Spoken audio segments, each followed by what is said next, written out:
Hello aspirants, welcome to PCS crux. तो guys, जैसा कि आपको पता है हम कर रहे हैं पीसीएस क्रक्स पर इंडियन पॉलिटी, भारतीय संविधान का भाग 12।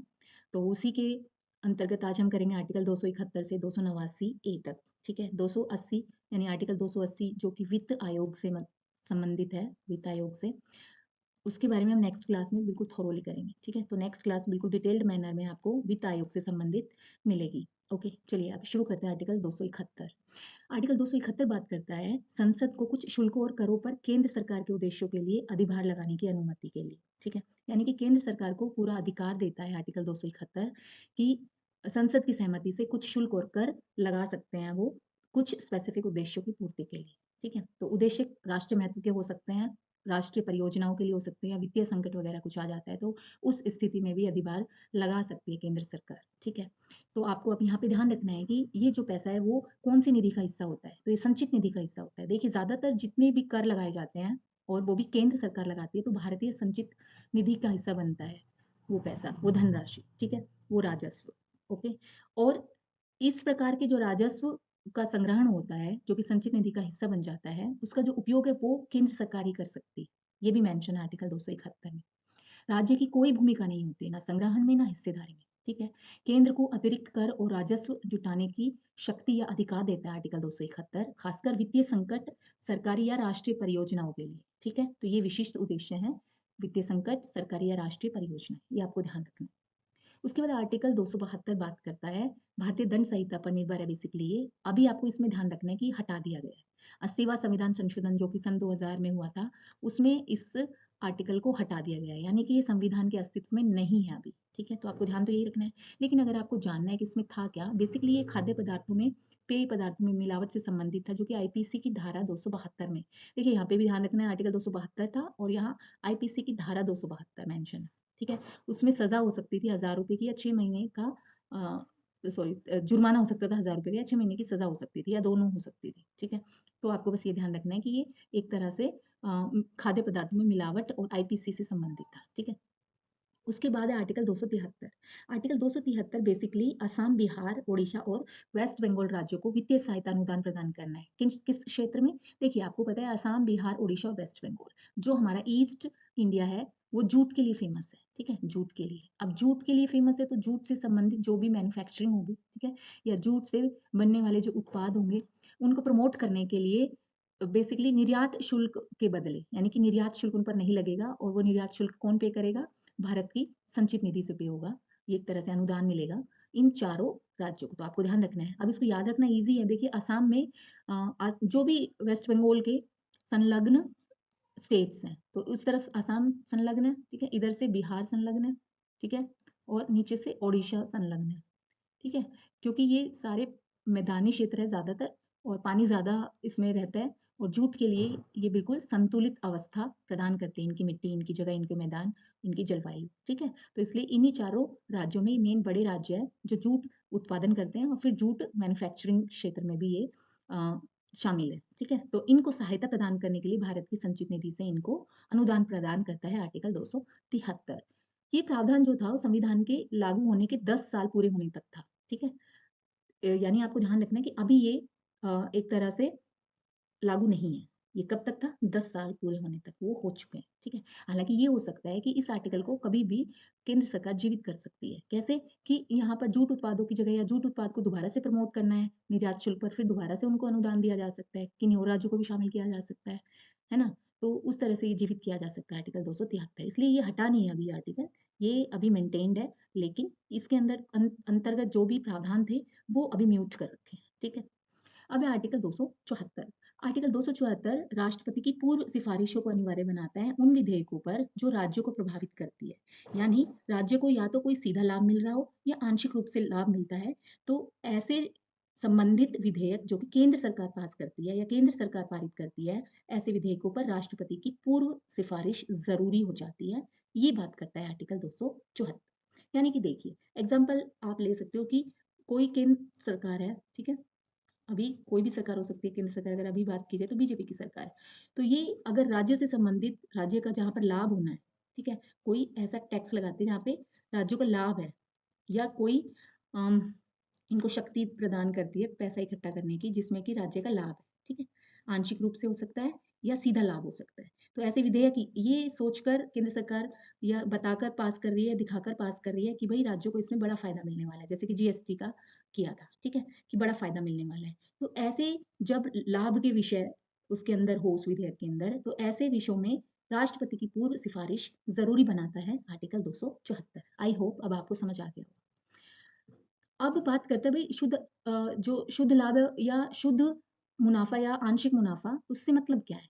इसका मतलब है वो दिया कहाँ से जा सकता है? पहली बात तो शुद्ध लाभ बता दिया कि पैसे से रिलेटेड, ठीक है? आंशिक भी हो सकता है और वो सीधा भी हो सकता है, ठीक है? अब शुद्ध लाभ की बात की जाती है या शुद्ध आगम की बात की जाती है, लाभ या आगम, ठीक है?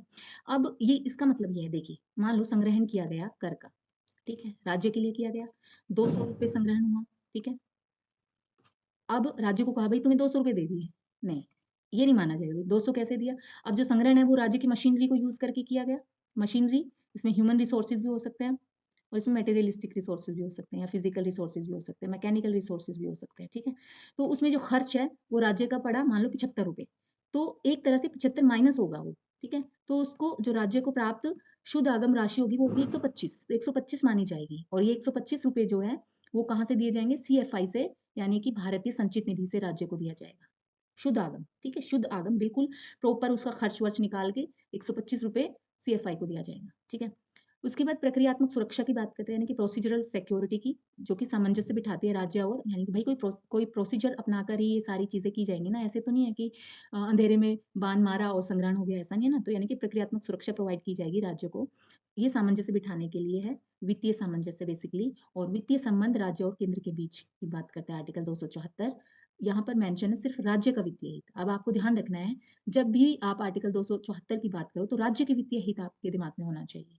एक तरह से संघ द्वारा कुछ राज्यों को वित्तीय सहायता के रूप में अनुदान का प्रावधान भी ये आर्टिकल करता है। कुछ कुछ राज्यों को, है ना? आप सुनते रहते होगे कि सॉरी, ये आर्टिकल 275 बात करता है। ये इसके साथ था ना। तो आर्टिकल 275 है वो किसकी बात करता है? कि संघ द्वारा कुछ राज्यों को वित्तीय सहायता देने की, ठीक है? तो आर्टिकल 274 तो बात करता था वित्तीय हित की, जो कि राज्य से सीधा संबंधित भी हो सकता है और आंशिक रूप से भी संबंधित होता है। और ऐसे विधेयकों को पारित करने से पहले राष्ट्रपति की पूर्व अनुमति अनिवार्य करता है आर्टिकल 274। अब बात कर लेते हैं आर्टिकल 275 की। तो आर्टिकल 275 बात करता है संघ द्वारा कुछ राज्यों को वित्तीय सहायता के रूप में अनुदान का प्रावधान से संबंधित है ये आर्टिकल 275। आपने सुना होगा कि अभी जो केंद्र सरकार ने अम, बिहार को 10,000 करोड़ का अनुदान दे दिया, ठीक है? अनुदान, ठीक है? पीछे किसी और स्टेट को दिया होगा, वो सुना होगा आपने, ठीक है? पंजाब माँगता रहता है अनुदान, ठीक है? वेस्ट बंगाल माँगता रहता है अनुदान, ठीक है? तो ये बेसिकली ये तो माँगना हुआ। यहाँ पर आर्टिकल 275 संघ द्वारा, यानी कि संघ को ये शक्ति देता है कि वो कुछ राज्यों को चाहे तो वित्तीय सहायता के रूप में अनुदान दे सकता है। मुख्य उद्देश्य इसका ये है कि भई किस बेसिस पर देना है? क्या उद्देश्य को पूर्ति होनी चाहिए? तो शेड्यूल्ड कास्ट, यानी कि अनुसूचित जाति का कल्याण सबसे बड़ा उद्देश्य। इसके अलावा अनुसूचित जो ट्राइबल एरिया है, उसका प्रशासन करने के लिए अनुदान दिया जाए उस राज्य को। यानी कि बेसिकली उन राज्यों में इन दोनों क्षेत्रों के विकास के लिए अनुदान दिया जाना चाहिए, ठीक है? या फिर योजनाएँ इस तरह की, यानी कि कोई अति पिछड़ा क्षेत्र हो या अति पिछड़ा राज्य हो, बाकी राज्यों से बहुत पीछे चल रहा हो, उसको मुख्य धारा में लाने के लिए वहाँ की सड़क, बिजली, स्कूल, आवास, पेयजल, प्रशासन विकास, इन सब क्षेत्रों में विकास की बहुत ज़्यादा ज़रूरत है। तो उसको प्रमोट करने के लिए, उसका स्तर सुधारने के लिए, उसको मुख्य धारा में शामिल करने के लिए, अन्य राज्यों के समकक्ष लाने के लिए ज़रूरत है वहाँ फंड्स की। तब भी आर्टिकल 275 का प्रयोग कर संघ उन राज्यों को वित्तीय सहायता के रूप में अनुदान दे सकते हैं, ठीक है? इसके अलावा ये जो अनुदान है वो किसके द्वारा दिया जाता है? बेसिकली संसद द्वारा दिया जाता है, यानी कि संसद पास करेगी। संसद की अनुमति या अनुमोदन होना ज़रूरी है। लेकिन ये जो अनुमोदन है इसमें अगर देखो 2 तरीके से अनुदान दिया जा सकता है, या तो संसद अनुमोदित कर दे, ठीक है? एक तो संसद, या फिर वित्त आयोग की सिफारिश हो, ठीक है? वित्त आयोग सिफारिश करता है हर साल या 5 साल में अपनी सिफारिश देता है, ठीक है? 5 साल में सिफारिश देता है। तो कब किन राज्यों को इस तरह के अनुदान की आवश्यकता है, ये खाका ये खाका भी खींचता है वित्त आयोग, ठीक है? तो हर 5 साल में जब सिफारिश देता है वित्त आयोग तो मेंशन करता है कि किन राज्यों की कितनी खस्ता हालत है और किन को किस तरह से हम वित्तीय संकट या जो वहाँ बाकी के और संकट है या उनकी जो ग्रोथ है उसको प्रमोट कर सकते हैं। तो उसके लिए किन राज्यों को फंड्स की ज़रूरत है। ठीक है? तो ये सारी सिफ़ारिशें वित्त आयोग बताता है। इसके अलावा ये भी बताता है कि राज्यों को या केंद्र सरकार को वहाँ की वित्तीय स्थिति को सुधारने के लिए और कौन-कौन से सुधार करने चाहिए, जिससे कि वो आत्मनिर्भर बन सके, आत्म अम, एक तरह से अपने आप ही अपने रिसोर्सेज़ उत्पन्न कर सके, ठीक है? तो ये सारी सिफ़ारिश भी वित्त आयोग देता है। तो अब आपको इसमें ध्यान क्या रखना है? एक तो ये कि संघ को ये आर्टिकल एक तरह से अधिकार देता है कि वो किसी भी राज्य को वित्तीय सहायता अनुदान के रूप में दे सकता है और मुख्य उद्देश्य इसके पीछे होना चाहिए, जो मेंशन है संविधान में वो है जो शेड्यूल्ड कास्ट के एरियाज़ हैं या शेड्यूल्ड ट्राइबल एरियाज़ हैं, उनका प्रशासन या उनका कल्याण, ठीक है? और या फिर वहाँ की सड़क, बिजली, स्कूल यानी कि इंफ्रास्ट्रक्चर को स्ट्रॉन्ग करने के लिए वो बहुत ही नील है या डेवलप ही नहीं हुए हैं, अंडर डेवलपिंग स्टेट में है, तो ऐसी स्थिति में भी उनको अनुदान दिया जा सकता है। इसके अलावा 2 और कारण हैं। अच्छा, ये जो सारे जो दिए जाते हैं वो 2 तरह से दिए जा सकते हैं, या तो वित्त आयोग की सिफ़ारिश दी हुई हो या फिर संसद द्वारा अनुमोदन हो, ठीक है? यानी कि बेसिकली बात यही है कि अगर सरकार चाहे तो वो, क्योंकि भई सरकार में क्या होता है, संसद में बहुमत होता है सरकार का, तो वो ईज़िली पास कर सकती है, तो संसद द्वारा दिया जाता है, ठीक है? ये तो आपको ध्यान रहेगा ही। इसके अलावा वित्त आयोग भी सिफ़ारिश करता है, ये भी ध्यान रहना चाहिए।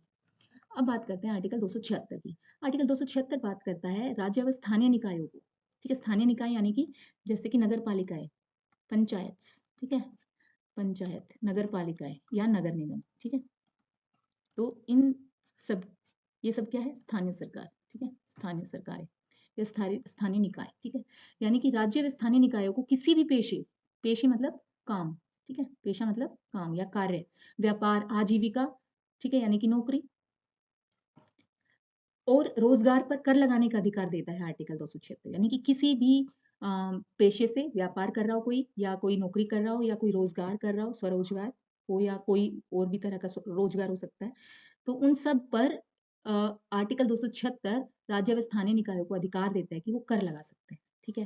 लेकिन इस पे ध्यान रखना है आपने कि प्रति व्यक्ति हर वर्ष अधिकतम ₹2,500, ठीक है? अधिकतम ₹2,500 का की समय सॉरी सीमा निर्धारण किया हुआ है। यानी कि सीमा कितनी होगी कर लगाने की? ₹2,500 प्रति वर्ष प्रति व्यक्ति, ठीक है? केंद्र व राज्य की शक्ति में विरोधाभास नहीं है यहाँ पर, यानी कि सेम सिचुएशन में जैसे एक रोजगार है, स्वरोजगार है, ठीक है?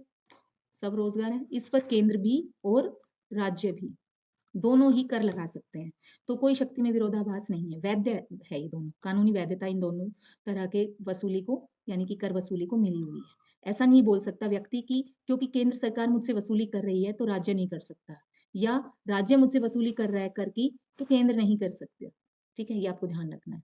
यहाँ पर कोई विरोधाभास नहीं है। यानी कहने का मतलब ये है कि बस आपको ये ध्यान रखना है कि ₹2,500 से ज़्यादा कर वसूली नहीं कर सकता राज्य, बस इतना ध्यान रखना है। जबकि केंद्र जो है आयकर लगा सकती है ना? आयकर की आपको पता है स्लैब्स होते हैं, उसके हिसाब से लगाती है। जबकि राज्य भी इसके अतिरिक्त लगा सकता है, लेकिन 2,500 से ज़्यादा नहीं लगा सकता है, ठीक है? अब बात करते हैं आर्टिकल 277 की। आर्टिकल 277 बात करता है बेसिकली ये एक संक्रमणकालीन प्रावधान है, ट्रांजिशनल प्रोविजन।